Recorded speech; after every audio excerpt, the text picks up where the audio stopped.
আজকে আমি কিন্তু ভীষণ মজায় আছি। কেন আছি সেটা আমি তোমাদেরকে বলছি, দাঁড়াও। সকালবেলা চোখ কচলাতে কচলাতে উঠেই দেখি বাবার ফোন। ফোন করে আমারে বলে কি, তুই তাড়াতাড়ি শিয়ালদা স্টেশনে আয়, আমি কিন্তু ক্যানিং লোকালে উঠেই গিয়েছি। কি আর করব, তাড়াতাড়ি করে শিয়ালদা স্টেশনে গিয়ে দাঁড়িয়ে দেখি উনি হাতে করে একটা বড় ব্যাগ বয়ে বয়ে নিয়ে আসে।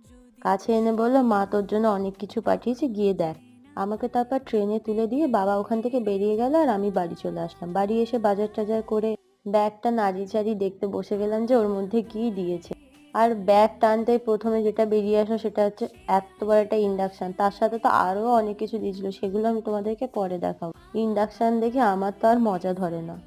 গ্যাস না থাকলে রান্না করতে যে কি বড় অসুবিধা হয়, যাদের গ্যাস ফুরিয়ে গেছে রান্না করতে করতে তারা বুঝতে পারে। এই প্রথমবার আমি ইন্ডাকশনে রান্না করছি, এর আগে কিন্তু আমি কোনোদিনও ইন্ডাকশনে রান্না করিনি। তাও আবার প্রথম উদ্বোধন কি দিয়ে করলাম যেন, উচ্ছে ভাজা দিয়ে। জানি না এরপরে কি অবস্থা হবে।